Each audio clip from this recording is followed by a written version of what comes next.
नाजरीन आदाब। असर टाइम्स के न्यूज़ एंड व्यूज़ में आपका खैर मकदम है।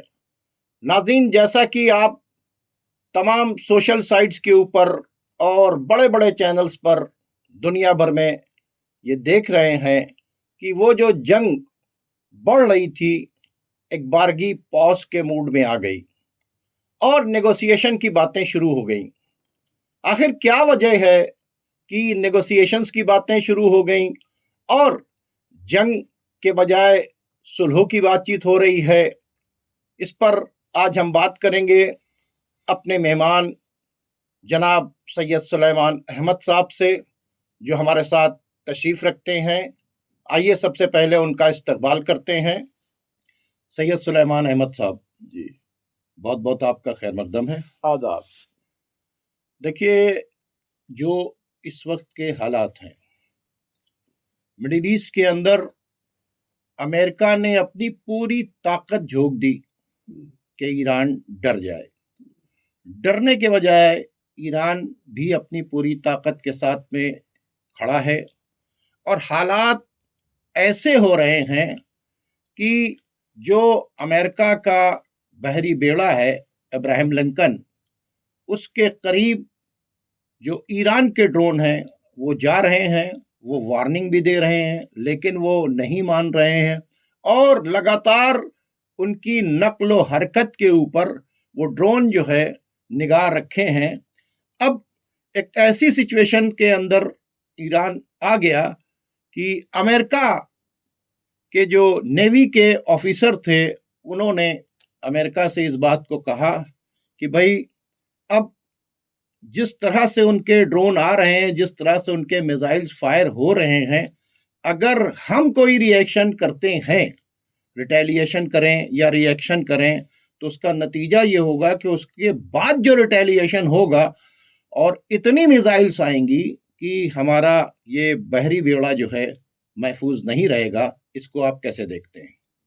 देखिए, ऐसा है कि जंग एक तो अंग्रेजी कहावत है कि everything is fair in love and war, तो धोखे बहुत देते हैं। तो अभी लग रहा है कि जैसे जंग टल गई है और कब एकदम से अटैक हो जाए धोखा देके, इसकी कोई गारंटी नहीं। और ईरान भी जानता है, वो अलर्ट है, अपने अलर्ट मोड में है। दूसरी चीज ये है कि अमेरिका जो इतना ज्यादा फोर्स लेके आया था, इतना फोर्स लेके आया था, और आज जो अमेरिका की कुव्वत है, जंगी कुव्वत, ये जब से ये साली तारीख है, इतनी ज्यादा जंगी कुव्वत कभी किसी ताकत के पास नहीं रही जितनी पावर है। और मैक्सिमम पावर लेके आया, न्यूक्लियर भी लेके आया, सब लेके आया। वो इसलिए लेके आया था कि ईरान को डरा दे, ईरान के जो इत्तेहादी है उनको भी डरा दे, दहशत में ले ले। साथ में जो ईरान के अंदर के गद्दार है उनके हौसले बुलंद हो जाए, और जो ईरान के दुश्मन है उनके भी हौसले बुलंद हो जाए, और सब खुल के अमेरिका के साथ आ जाए और ईरान अमेरिका से समझौता कर ले। ये पहले तो ये चाहते हैं कि दहशत में आके समझौता कर लेते हैं। अब समझौता क्या है? देखिए, ईरान जब से बना है तब से ईरान ने अमेरिका के ऊपर हमला तो किया नहीं। बिल्कुल सही, ठीक, बिल्कुल सही। अमेरिका को कभी उसने परेशान नहीं किया। हाँ, अमेरिका ने उसका पैसा दबाया, उसके बिजनेस को बैद किया, एम्बार्गोज लगा के उसके ऑयल को बिकने से रोका। ईरान ने तो कभी नहीं कहा कि इस इलाके में हम अमेरिका के सामान ना बिकने देंगे, अमेरिका के बिजनेस पे कोई वो नहीं लगाई। तो ईरान ने कोई वो नहीं उसके खिलाफ किया। लेकिन अमेरिका जो है सिर्फ इस उस पे कि किसी के पास इतनी कुव्वत ना हो कि इजराइल को वो कभी नुकसान पहुंचा सके, ये उसकी पॉलिसी का एक परमानेंट फीचर था, जिसके तहत उसने सद्दाम हुसैन, कर्नल गद्दाफी और बशर अल-असद को गिराया, और अब ईरान के पीछे आके खड़ा हुआ है। साथ में ईरान में जो इंटरनल जो उसने हालात खराब करवाए थे, बगावत, उससे उसको बड़ी उम्मीद थी, लेकिन ईरान ने उसको वो कर दिया। अब ऐसा हो नहीं पा रहा है। सुलेमान साहब, मैं यहाँ पर आपको रोकूंगा जी। इधर शाह की हुकूमत गई जी और उधर रिजीम आई, ठीक है जी यानी इस्लामिक जमहूरी ईरान बना, वैसे ही ये दुश्मन हो गए, हाँ। ठीक है। तो इनको जो दुश्मनी थी और ये जो मिटाना चाह रहे थे, तो from very beginning, first day से जो है, बल्कि रिवोल्यूशन को रोकने के लिए इन्होंने पूरी ताकत ईरान में रजा शाह पहलवी को बचाने के लिए झोंक दी। अब आपने सही बात कही है। हाँ।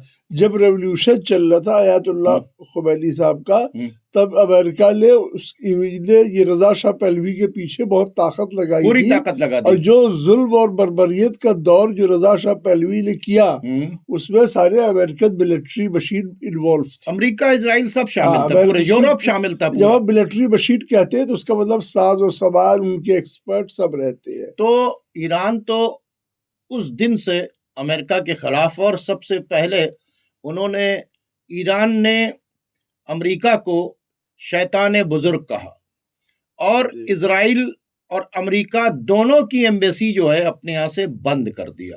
तो ये ईरान का रिकॉर्ड ये है कि ईरान का क्लियर एजेंडा है कि वो जानता था कि दुनिया में प्रॉब्लम की जड़ जो है वो अमेरिका और यूरोप है, और चूंकि उन्हीं लोगों ने ईरान को पेरिस ऑफ द गल्फ बना दिया था, अय्याशी का अड्डा बना दिया था, वहां से ऑयल एंड नेचुरल रिसोर्सेज लूट रहे थे लगातार, और पूरी कौम को उन्होंने अय्याशी में उलझा दिया था। तो जो कौम को बर्बाद करने का काम था वो अमेरिका बहुत पहले से कर रहा था। ईरान के ऑयल एंड नेचुरल रिसोर्सेज को लूटने का काम अमेरिका, यूरोप, इजराइल बरसों से कर रहे थे, ठीक है। जब ये ईरान के साथ में थे तब तो मिडिल ईस्ट की कोई हैसियत नहीं थी। ये जितने मिडिल ईस्ट के लोग आज अमेरिका के आगे पीछे लगे हैं, शाह ईरान के पीरियड में तो सबसे ज्यादा अगर कोई मुल्क जो अमेरिका और इजराइल के साथ खड़ा हुआ था तो वो तो ईरान था। तो ईरान ने तो वहां से उनको निकाल कर फेंक दिया। मेरी बात, ईरान ने तो उनको वहां से निकाल कर फेंक दिया। तब से सिलसिला चल रहा है। अब उसको आगे बढ़कर आप इराक की जंग पे देखिए, ये देखिए, ये देखिए, और आज भी जब ये लश्कर लेके आए इतना बड़ा, तो ये डराने के लिए नहीं आए थे, मिटाने के लिए आए थे। ये डराने के लिए नहीं आए थे, बर्बाद करने के लिए आए थे। ये डराने के लिए नहीं आए थे। इन्होंने अंदर का रेवोल्यूशन जो इनका इंटेलिजेंस वर्क का उसको पूरा कर लिया था, वो सब इन्होंने शुरू कर दिया था। ये तो ईरान के लोगों ने उसको संभाल लिया और ईरान के एलाइज ने संभाल लिया, स्टारलिंक को फेल करके, ये करके। अब जो पोजीशन है, मैं बात जहां पर लाना चाहता हूं, अब जो पोजीशन ये है कि नेगोशिएशन की बातचीत बार बार आकर कर रहे हैं। कभी कतर करता है, कभी इजिप्ट करता है, कभी टर्की करता है।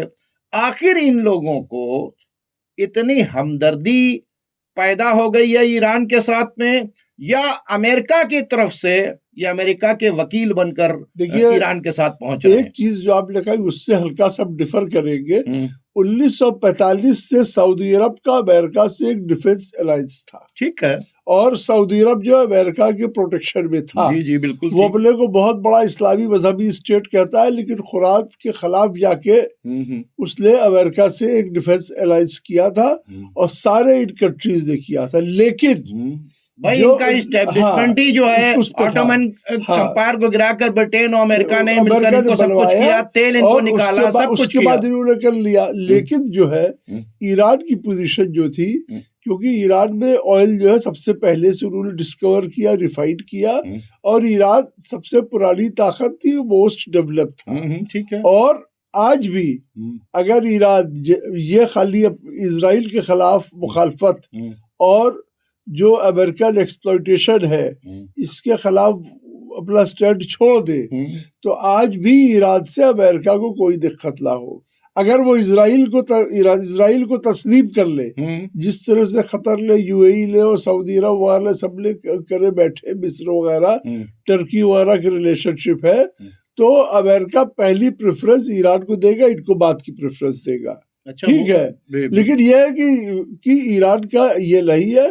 ईरान जो है फिलिस्तीन की हमदर्दी में वो है, और इजराइल को एक इलीगल स्टेट मानता है। देखिए ईरान यहूदी के खिलाफ नहीं है, ईरान में यहूदी रह रहे हैं और वहाँ की माइनॉरिटी है और उनके पूरे रिलीजियस राइट है, बिल्कुल सही। लेकिन इजराइल के जो स्टेट है उसको ईरान में क्रिश्चियन भी हैं, ईरान के अंदर यहूदी भी हैं, ईरान के अंदर पारसी भी हैं, ईरान के अंदर अहले सुन्नत भी हैं, ईरान के अंदर सब लोग हैं, सबको रिलीजियस राइट पूरा है, सबको पूरा रिलीजियस राइट है। लेकिन ये है कि ये इजराइल के खिलाफ है, ज़ायलिज्म के खिलाफ है, यहूदियत के। देखिए ज़ायलिज्म और यहूदियत में फर्क है।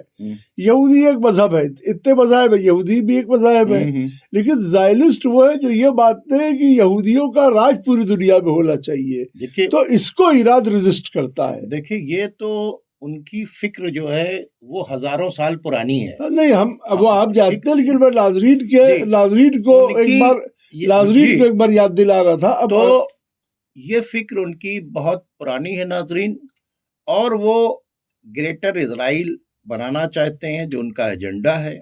उनका मैप मैं बार बार बताता हूं कि गूगल पर आप जाके देखिए तो उनका मैप ग्रेटर इजराइल का बना हुआ है।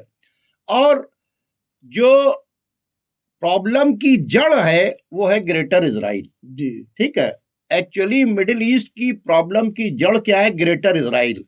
इसी ग्रेटर इजराइल के मंसूबे को पूरा करने के लिए ऑटोमन एम्पायर तोड़ी गई। एक लंबी हिस्ट्री है, एक प्रोग्राम भी आप असर टाइम्स में हम लोग ने बनाया था जी, और उसको वो उसमें पूरी डिटेल है। तो हाँ, जो आपके सवाल का दूसरा पार्ट था कि ये लोग मैं अभी आ रहा हूं अपने उस सवाल पर। तो इनकी हिस्ट्री ये है कि जो लोग ये वार अभी यहां से देख रहे हैं कि इनका मिशन ही ये है कि ग्रेटर इजराइल बनाना है। उस ग्रेटर इजराइल के लिए इन्होंने टर्की के खिलाफत उस्मानिया को तोड़ा, छोटी छोटी कॉलोनी बनाई। और ये जो इनकी ब्रिटिशर्स की कॉलोनी है, एक्चुअल अगर देखा जाए अरब के अंदर जितने पपेट्स बैठे हुए हैं, ये पहले ब्रिटेन के साथ में थे, आज अमेरिका के साथ में है। तो ये उसी एजेंडे के साथ में ही स्टैब्लिश कर रहे हैं। इनकी हुकूमतें तभी तक बची रहेंगी जब तक ग्रेटर इजराइल को सपोर्ट करते रहेंगे। जिस दिन ये ग्रेटर इजराइल के खिलाफ बोलेंगे, इनकी हुकूमत गिरा दी जाएगी। ये पूरी तरीके से क्लियर हो चुका है। फिर भी ये लोग ज्वाइंट होकर, जैसे ईरान मजबूती से खड़ा हो गया, हाँ, ईरान में रिजीम चेंज हुई, वहां शाह की, उसके बाद गवर्नमेंट बनी, और आज ईरान पूरी तरीके से सीसा पिलाई हुई दीवार बनकर खड़ा हुआ है कि अमेरिका जो जंग करने के लिए आ रहा था, बात करने की टेबल पर आने के लिए तैयार है। तो ये तमाम मुस्लिम ममालिक जो हैं वो क्यों नहीं अपना स्टैंड लेते? देखिए, ये जो आपने इससे पहले एक सवाल किया था वो जो रह गया है, ये मुस्लिम ममालिक जो ईरान के पास आ रहे हैं और ईरान को समझा रहे हैं और अमेरिका को समझा रहे हैं जंग ना हो, क्या ये ईरान के दोस्त है या ये क्यों ऐसा कर रहे हैं? ठीक है, देखिए आदमी को आदमी के बर्ताव से ही समझा जाता है। तो इनके साथ प्रॉब्लम ये है कि ये नहीं चाहते कि देखिए अरब मुल्क, टर्की की बात नहीं हम कर रहे हैं, अरब मुल्क ये नहीं चाहते कि खित्ते में लड़ाई हो, क्योंकि खित्ते में अगर लड़ाई होगी, एक तो बात ये कि जो आबला हुर्मुज़ बंद होगा, उनका तेल का फ्लो बंद हो जाएगा, आमदनी बंद हो जाएगी। दूसरी चीज ये है कि ये सारे कंट्रीज वो है जहाँ पे वर्कफोर्स पूरा बाहर का है। जब हालात अच्छे नहीं रहेंगे तो बाहर का आदमी भागना चाहेगा, तो इनका पूरा कारोबार बंद हो जाएगा। साथ में ये है कि ये इन्होंने इतने सालों से जो पैसा कमाए वो बाहर इन्वेस्ट है, जब ग्लोबल इकोनॉमी पे खतरा आएगा तो वो सारा इन्वेस्टमेंट डाउन हो जाएगा। ये इनकी परेशानी है। दूसरी चीज ये है कि अगर ईरान को अमेरिका ने नेस नाबूद भी कर दिया, खुदा न खास्ता, तो फिर अब ईरान का तेल अमेरिका के कंट्रोल में आएगा, इनका तेल की कीमत कम हो जाएगी। ये बार बार बातचीत कर चुके हैं। तो ये सारा है। टर्की के साथ ये है कि टर्की का रोल पिछले 20 साल में जो जितना खराब रहा है, देखिए आपको अगर किसी को समझना हो तो ये देखिए कि वो चाहता क्या है। ये अरब ये चाहते हैं कि ये पैसे वाले रहे और सेफ रहे, इससे ज्यादा नहीं चाहते। ये पैसे वाले सेफ रहे, इनकी दौलत सेफ रहे, उसी के दायरे में सोचते, उसी के दायरे में हरकत करते। ठीक है।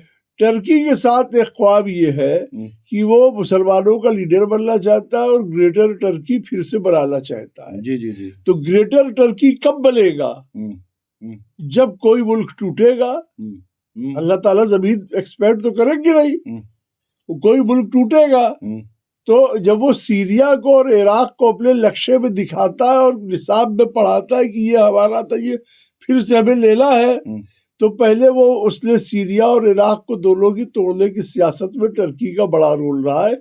सीरियन सिविल वॉर में भी रहा है, उसमें भी रहा है, सब में रहा है, खुल चुका है।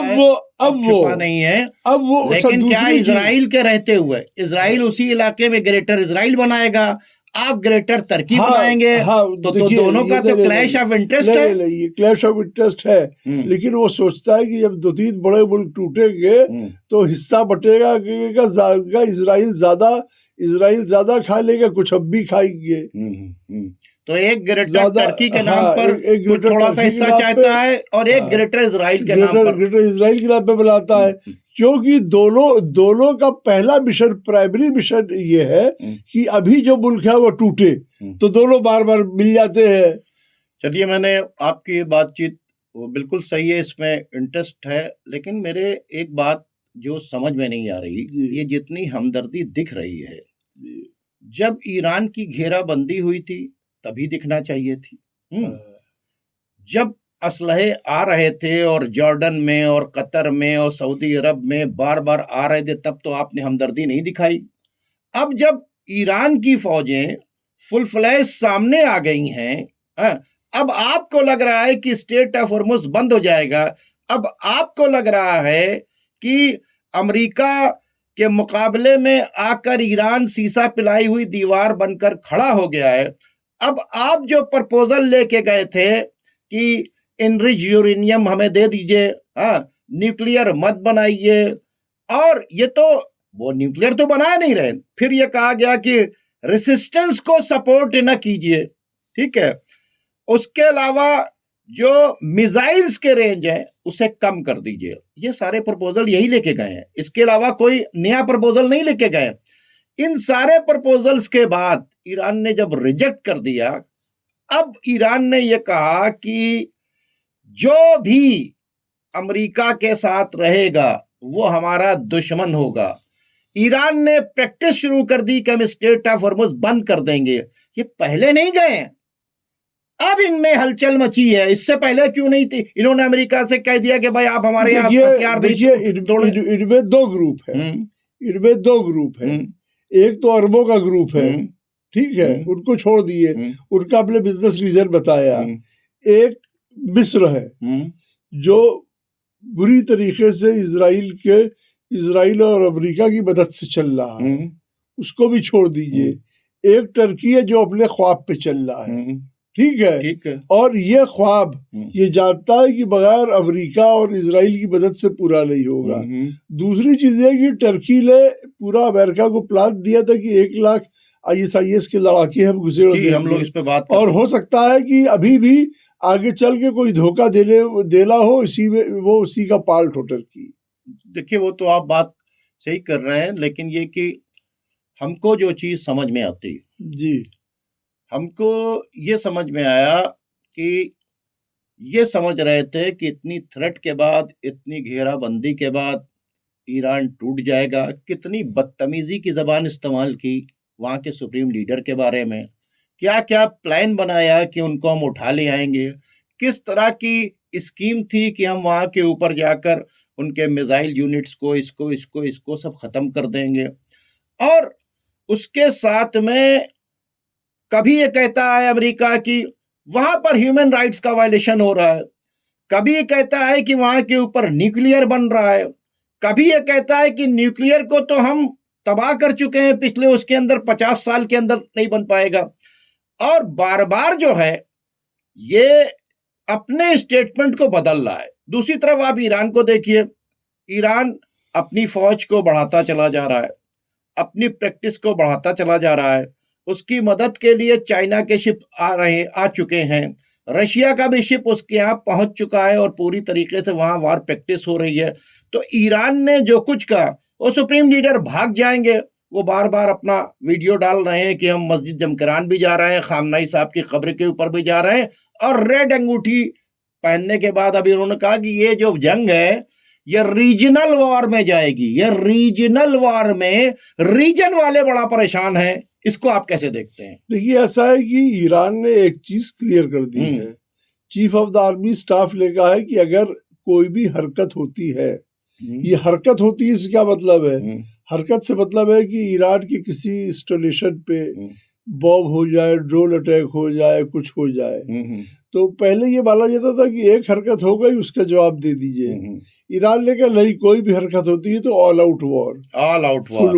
दूसरी चीज ये कहा है, हिट एंड रन नहीं चलेगा। अगर नहीं, मतलब वो ईरान भी हर सारे ठिकाने मारेगा। मतलब पहले ये था कि एक जहाज तुमने मार दिया तो एक जहाज हम मार दे, तो वो नहीं, अगर हमारे मेरे ऊपर कोई अटैक होता है तो सारे ठिकाने मारेंगे।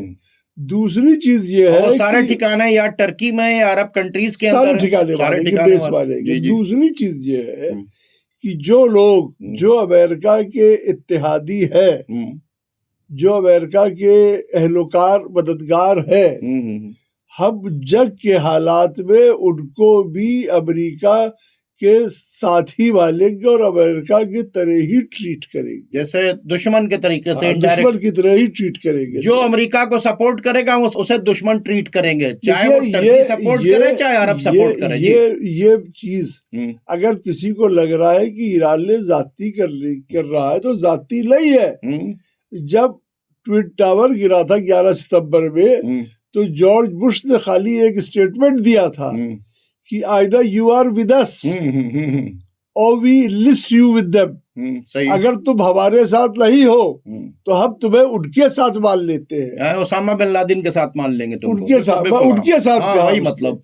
इस स्टेटमेंट की दहशत में ईरान छोड़ के इलाके के सारे मुल्क, पाकिस्तान और ये जितने की खाड़ी देश सारे ये सारे ले अटैक में शामिल हो गए अमेरिका के साथ। जी। सिर्फ ईरान ने कहा था कि नहीं, हम अफगानिस्तान की गिट्टी तोड़ डाली। हाँ, वो कर डाला। तो यही चीज, तो आज अगर ये ईरान कह रहा है, उसकी वजह ये कि अगर मान लिए ईरान पे हमला होता है, जहाज चाहे कहीं से भी उड़े, लेकिन जो बेसिस है, जो खतर का बेस है, जहाँ पे जहाज उतर रहे, कार्गो प्लेन, और टैंक उतर रहे और टैंक दौड़ रहे हैं और हवाई जहाज दौड़ रहे हैं, जहाँ पे एयरबोर्न वार्निंग सिस्टम सऊदी अरब में प्रिंस सुल्तान बेस में लगा हुआ है, जी। तो वो ईरान पे नजर तो रखे ही हुए हैं। सही। तो जो भी अटैक होगा, अगर ईरान पे होगा, तो वो उस अटैक में शामिल हुआ कि नहीं हुआ? बिल्कुल सही, शामिल हो चुके हैं। इससे पहले हो चुके हैं, इजराइल को मदद में सब शामिल हो चुके हैं। ईरान ने कहा कि अगर कोई हरकत होती है हमारे खिलाफ, तो हम अमेरिका और उसके तमाम जो इत्तेहादी है और तमाम उसके जो अहलोकार है, हम उनको अमेरिका जैसा अमेरिका से बर्ताव करेंगे, वैसा ही बर्ताव उनके साथ करेंगे, यानी दुश्मन की तरह से तस्लीम करेंगे। तो ईरान ने क्लियर कट एजेंडा दे दिया। अब बात हो रही है कि कहीं बैठकर बात की जाए। इससे पहले ओमान के अंदर जो बातचीत हुई थी वो कैंसिल हो चुकी है। ईरान ने सिर्फ एक बात की एक्सेप्टेंस दी है कि वो न्यूक्लियर के ऊपर बात करने के लिए तैयार है। ठीक है, देखिए, न्यूक्लियर के ऊपर जो बात करते हैं, ये अब आपको एक मिसाल दे दें कि शिकारी शेर से ये कह रहा है कि तुम पंजे अपने जो है कटवा लो और दांत जो है वो मट्टी के लगवा लो, तो हम तुम्हें छोड़ देंगे। गद्दाफी के साथ क्या किया, उसने अपना यूरेनियम दे दिया था, तो उसको नेस्तनाबूद कर दिया। हिस्ट्री है पूरी, कहानी है पूरी गद्दाफी के साथ लीबिया में क्या चल रहा है। अब ईरान से कहते हैं कि अपना यूरेनियम तुम दे दो, मतलब किसको दे दो, हमें दे दो, हम उसके एटम बम बना के चाहे जो करे, जिस तुम्ही को मार दे। दूसरी चीज है कि अपनी मिसाइल का रेंज घटा दो जी। साथ में ये भी है कि साहब अपने जो तुम्हारे जो न्यूक्लियर वो प्लांट्स है जहाँ पे इन्रिचमेंट वगैरह हो रहा है, उनका हमें मुआयना भी कराओ, हमारा आदमी जाके देखे भी। देखिए, इराक में इन्होंने कहा था वेपन्स ऑफ मास डिस्ट्रक्शन है, केमिकल वेपन है, इराक में कुछ नहीं मिला, तब भी इराक को नेस्तनाबूद कर दिया। तो ये जो धोखा, देखिए इस्लाम ये कहता है कि टेस्ट किए हुए आदमी को बार बार नहीं टेस्ट किया जाता। देखिए, एक बात बता दें, उसने ये नहीं कहा है कि हम तुम्हारे यहाँ की टीम अपनी आने देंगे, बिल्कुल क्लियर कट है उनका एजेंडा। उन्होंने नहीं ये कहा है कि इनरिच यूरेनियम हम तुम्हें दे देंगे। उन्होंने इस बात को नहीं एडमिट किया है कि हम मिसाइल्स की रेंज को कम कर देंगे, ठीक है। उन्होंने इसको नहीं एक्सेप्ट किया है कि जो उनकी हिजबुल्लाह की हजदल शाबी को या हौती को या हमास को हम सपोर्ट बंद कर देंगे। उन्होंने इस बात को नहीं किया। उन्होंने सिर्फ एक पॉइंट पर बातचीत की है कि हम एटम बॉम्ब नहीं बनाएंगे, इसकी गारंटी हम दे सकते हैं, क्योंकि तुम हम पर मुख्तलिफ तरीके के बहाने कर रहे थे। पहले तुम कह रहे थे कि वहां के लोग बड़ा परेशान है, ह्यूमन राइट्स का वायलेशन हो रहा है। फिर तुम कह रहे थे कि वो आइटम बॉम्ब बनाने वाला, और आइटम बॉम्ब के बहाने तुम जो है वहां पर पहले अटैक कर चुके थे और तुम कह चुके थे 50 साल अब नहीं बना सकता। अब तुम फिर अगर इस शर्त को रख रहे हो तो एटम बॉम्ब न बनाने के लिए तो ओबामा के पीरियड में 2015 में ही लिख कर दे दिया था ईरान ने। ईरान का फतवा मौजूद है कि हम एटम बॉम्ब नहीं बनाएंगे। तो एटम बॉम्ब नहीं बनाएंगे ये बात तो ईरान पहले दिन से कह रहा था। फिर इतनी फौज फाटक लेकर आने की क्या जरूरत है? और ईरान ने जो कंडीशन रखी थी कि ना मिसाइल्स की रेंज कम करेंगे और ना हम अपना तुम्हें इनरिच यूरेनियम देंगे और ना हम जो प्रॉक्सीज की मदद करेंगे वो कर रहे हैं वो करेंगे। देखिए, प्रॉक्सीज के बारे में आज आपको मैं बता दूं, जो इराक के बड़े बड़े उलमा है उन्होंने कॉल दे दी है, पता है, और उसके बाद पूरे इराक से लोग पैदल चलकर आ रहे हैं, कहां? करबला पहुंच रहे हैं, और वो अहद करेंगे कि जालिम किसी ताकत के आगे नहीं झुकेंगे। एक तरफ जो है हौती जो है वो पूरी तरीके से लड़ने के लिए तैयार है, दूसरी तरफ हजदल शाबी लड़ने के लिए तैयार है, तीसरी तरफ जो है कताइबुल हिजबुल्लाह लड़ने के लिए तैयार है, चौथी तरफ जो है जो लेबनान का हिजबुल्लाह है वो वहां के ऊपर खड़ा हुआ है। और उसके बाद अब पब्लिक को कॉल दे दी गई है और पूरी पब्लिक जो है एंटी अमेरिका आ रही है। और पब्लिक की बात आपको बता दें सुलेमान साहब, अरब की पब्लिक ने भी अपना ओपिनियन दे दिया है कि 90% टर्की की, अरब की, यानी इसमें कतर, जॉर्डन, बहरीन सब जो है वो पूरी तरीके से एंटी अमेरिका है। तो एंटी अमेरिका मूवमेंट जो है वो बच्चे बच्चे के बीच में, रूलर चाहे जो कुछ कर रहे हो तो वो एक ये भी हो रहा है। दूसरी बात, स्टेट ऑफ हॉर्मुज बंद हो जाएगा। तो ये जितनी बातें कर रहे हैं ये अपने बचाव के अंदर कर रहे हैं। अब फंसा है इस वक्त इजराइल, क्योंकि इजराइल तो पूरी तैयारी कर चुका था कि अब ईरान क्या नाम के ऊपर अमेरिका अटैक कर देगा। इस वक्त ट्रंप सोच रहा है, नेगोशिएशन टेबल पर जाने की बात कर रहा है, हालांकि उसकी बात के ऊपर कोई भरोसा नहीं है। इसको आप कैसे देखते हैं? देखिए, ऐसा है कि ट्रंप खुद बहुत मजबूर है इतने टाइम, क्योंकि अभी अब इजराइल के chief of the army staff जो है वो गया है अमेरिका, और वो कह रहा है कि ईरान को किसी भी हालत में टॉलरेट नहीं किया जाएगा और हमला जरूर होगा और कोई बातचीत नहीं। सवाल ये है कि ठीक है, अमेरिका जो है इजराइल को प्रोटेक्शन देता है, भाई ठीक है, वो समझता है कि उसको तहफ्फुज़ की जरूरत है, वो दे रहा है। लेकिन इजराइल के chief of the army staff America में आके डिक्टेट कैसे कर रहे हैं? अगर अमेरिका डेमोक्रेसी है तो अमेरिकन लोग तय करे, सही है, ये वो क्यों तय कर रहे हैं? और बार बार जो एक लॉबी है जिसे डीप स्टेट कहते हैं अमेरिका में, वो ट्रंप पे ये बनाया है कि कोई किसी भी हालत में ईरान को टॉलरेट नहीं किया जाएगा, कोई नेगोशिएशन नहीं, सिर्फ अटैक होगा, सिर्फ लेसलाबूत होना है। उसके लिए जेफरी एप्स्टीन की फाइल भी इस्तेमाल हो रही है, लगता है। और जो डेमोक्रेटिक और क्या नाम है रिपब्लिक को के जो मेंबर ऑफ पार्लियामेंट है वो भी खरीदे जा चुके हैं। अमेरिका के साथ मुश्किल क्या है? इतनी लेवल ताकत यहाँ पे झोंक दी अमेरिका ने, इतने बेड़े झोंक दिए, 5-7 फ्लीट डाल दी, एक फ्लीट में बहुत सारी पूरा समझा चुके हैं। अब अगर ऐसे मौके पे चाइना जो है वो ताइवान के ऊपर कुछ हरकत कर जाए तो अमेरिका फंस जाएगा। कहीं कोई और आके कोई ऐसी चीज खड़ी हो जाए तो अमेरिका के पास फौज नहीं रहेगी। तो अमेरिका की भी एक बहुत बड़ी सरदर्दी भी है, और अमेरिका के बहुत सारे एक्सपर्ट कह चुके हैं कि ईरान को हराना पॉसिबल नहीं है। जो इतना महंगा फ्लीट जिसको ले आए हैं इनकी सिक्योरिटी खतरे में है, क्योंकि जब अब ये ईरान जो लाइव टेस्ट कर रहा है, देखिए हल्के एम्यूनिशन से नहीं कर रहा है, पूरे एम्यूनिशन से कर रहा है। तो जो बार बार ईरान की मिसाइल अमेरिकन जहाज के ऊपर से गई तो अमेरिका ने 2-4 बार वार्न किया। बाद में अमेरिका जो है, जिसको उस दिन हमने कहा था कि अमेरिका बहुत बड़े पहलवान को रहा, लेकिन पहलवान उसको डर रहा है कि पटकनी ना खा जाए, तो अब इब्राहिम लिंकन को पीछे लेके आ गया। तो इब्राहिम लिंकन के हेड ने तो कह दिया अमेरिका ने कि इस तरह से ड्रोन घेर रहे हैं कि अगर हम अटैक करेंगे तो कुछ ना कुछ आकर इस पर हिट कर जाएंगे। और अगर अमेरिका का कोई बेड़ा डूब गया या डिस्ट्रॉय हो जाता है और अमेरिकन बेड़े वो हो जाते हैं, क्योंकि देखिए अमेरिका जो है, अमेरिका की ग्राउंड फोर्स का कोई बहुत अच्छा रिकॉर्ड नहीं है जहां जहां गई है। अफगानिस्तान को लोग कहते हैं, लेकिन वियतनाम में इससे बुरी मार खाई है, कोरिया में मार खाई है, अफगानिस्तान की स्टोरी सब जानते ही है। इराक में भी जो है इसको बहुत अच्छा नहीं गया, सूडान में और इसमें सोमालिया में फरा आइडीन जो थे, इन लोगों ने बड़ा परेशान किया। अमेरिका की सारी हजमली जो है वो नेवी और नेवी पे रखे हुए जहाजों की है, एयर पावर से वो नेवल पावर और एयर पावर, समुद्री बेड़े लगा दिए, उस पे हवाई जहाज है, कहीं भी खड़ा कर दिया, पानी में बहता हुआ शहर है, जिसकी जितने विरोधी रहते थे सबके अरबाद सारे ठंडे कर लेते थे।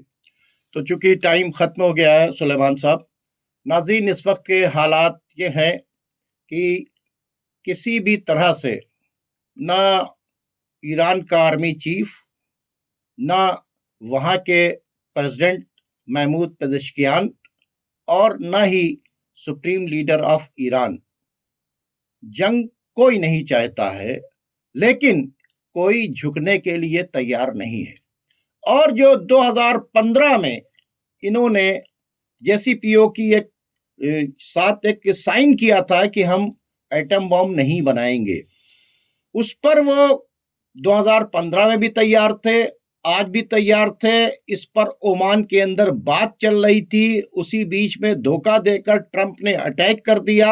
आज फिर वही बातचीत हो रही है कि साहब एक काम कीजिए कि आप जो है अपना जो एटम बॉम्ब का प्लान है वो खत्म कर दीजिए। एटम बॉम्ब वो बनाने नहीं चाहता, लेकिन ईरान ने कहा है कि जब ये हम तुमको लिख के 2015 में दे चुके थे और तुम उससे जो है वापस आए हो, तुम बैठो उस पर, अगर कुछ और डिस्कस करना चाहते हो तो उस पर हम साइन करने के लिए तैयार हैं, लेकिन एक कंडीशंस के साथ में।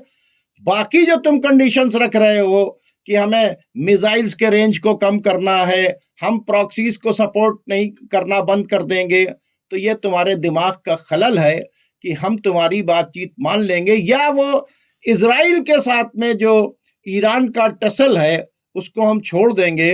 तो वो उस पर ईरान किसी भी हाल में तैयार नहीं है। अब टर्की साहब ये चाह रहे हैं कि उनके यहाँ मीटिंग हो जाए और उनको जो है एनरिच यूरेनियम दे दिया जाए।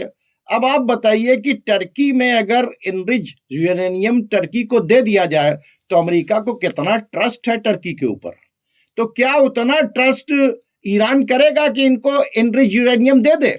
वो एक बार रशिया पे तो ट्रस्ट कर सकता है, वो टर्की के ऊपर ट्रस्ट नहीं करेगा, क्योंकि टर्की ने इतना बड़ा धोखा दिया है। और एक प्रोपेगेंडा फैलाया जा रहा है कि सऊदी अरब और अरब कंट्रीज और टर्की नहीं चाह रहे हैं कि अमेरिका ईरान के ऊपर हमला करे। ये बिल्कुल कोरा झूठ है।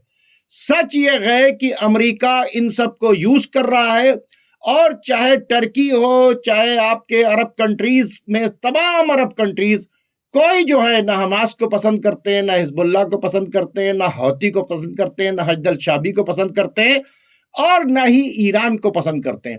अब ऐसे हालात में वो देख रहे हैं कि चूंकि सुप्रीम लीडर ऑफ ईरान जो कुछ कहते हैं वो करते हैं। उन्होंने कहा कि तुम्हारा हमला रीजनल वॉर तस्वर किया जाएगा, यानी जहां जहां बेसेस हैं वहां अटैक होगा। याद रखिए अमेरिका के बेसेस टर्की में भी हैं, सिर्फ मिडिल ईस्ट के अंदर नहीं है। तो टर्की में नेटो का बेस है, नेटो का बेस है, टर्की में न्यूक्लियर पावर वेपन्स रखे, तो वो उन्होंने क्लियर कट कह दिया है।